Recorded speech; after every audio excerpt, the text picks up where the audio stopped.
Hello friends, welcome to Jaisakthi's kitchen and vlogs.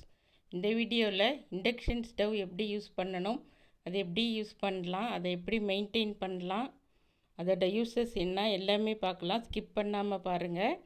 நம்ம induction ஸ்டவ்வில் cook பண்ணும்போது அந்த காயில் அடியில் இருக்கிற காயில் ஹீட் ஆகும். அதோட சூடு குறைக்கிறதுக்காக ஒரு ஃபேன் உள்ளே வச்சுருப்பாங்க. அந்த ஃபேன் தான் சூடான காற்றெல்லாம் வெளியே தள்ளும். அந்த ஃபேன் அடியில் இருக்கும்போது அதுக்கு ஒரு மெஷ் ஒன்று கொடுத்துருப்பாங்க. அந்த மெஷ் அழுக்காக இருந்தால் சூடான காற்று வெளியே வர முடியாது, காயில் ப்ராப்ளம் ஆகிடும். அதுக்கப்புறம் இண்டக்ஷன் ஒர்க் ஆகாது. அதனால் மந்த்லி ஒன்ஸ் இந்த மெஷ்ஷை நீங்கள் க்ளீன் பண்ணி வைங்க. அப்போ தான் லைஃப் நல்லாயிருக்கும். அடுத்தது, நம்ம ரொம்ப நாள் யூஸ் பண்ணலைன்னா இந்த பின்னை கழட்டி வச்சிடணும். நீங்கள் ஊருக்கு போகும்போதெல்லாம் கழட்டி வச்சுருங்க.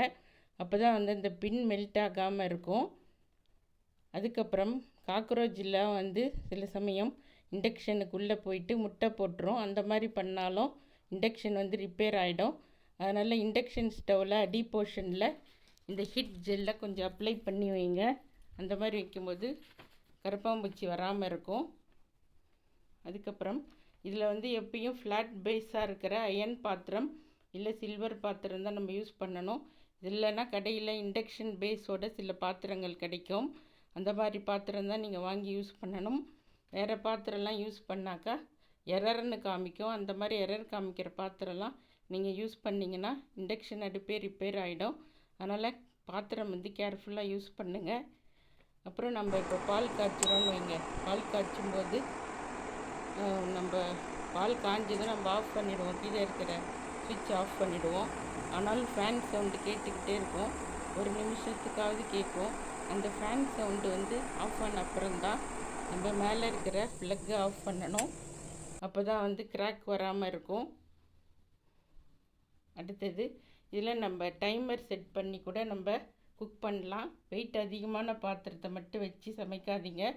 அதுபோல் சமைச்சா கிராக் விழுந்துடும். அதிகமான ஆட்களுக்கு நீங்கள் சமைக்கணுன்னா கமர்ஷியல் இண்டக்ஷன் வாங்கி வச்சுக்கோங்க. அதே மாதிரி வாட்ஸ் அதிகமாக இருக்கிற இண்டக்ஷன் ஸ்டவ் வாங்கி யூஸ் பண்ணிக்கோங்க.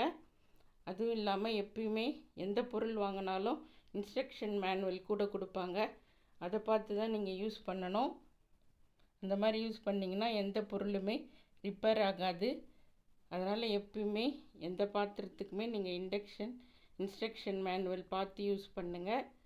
அப்புறம் இதில் 1600 வாட்ஸ் வரைக்கும் வச்சுருக்காங்க. ஆனால் நம்ம ஃபுல் வாட்ஸ் வச்சு நம்ம சமைக்கக்கூடாது.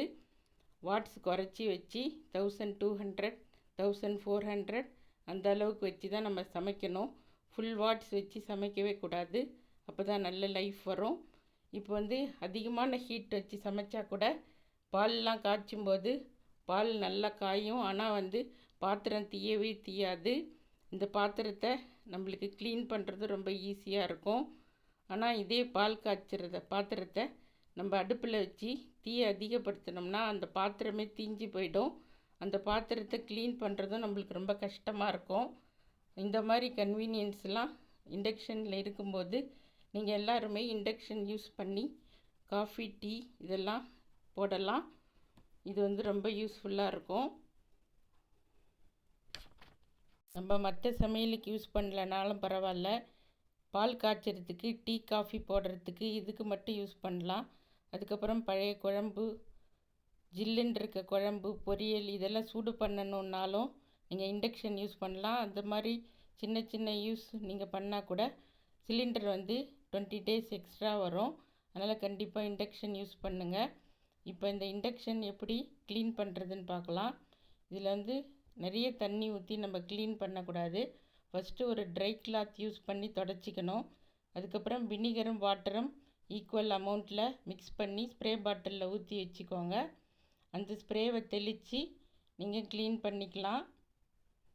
லைட்டாக தெளிச்சிட்டு க்ளீன் பண்ணிக்கலாம். எந்த இடத்துல அழுக்கு அதிகமாக இருக்கோ அங்கே மட்டும் கொஞ்சம் எக்ஸ்ட்ராவாக நீங்கள் ஸ்ப்ரே பண்ணி தொடச்சி பாருங்கள், க்ளீனாக ஆகிடும். இந்த இண்டக்ஷனில் பாலும் நிறைய சிந்தக்கூடாது.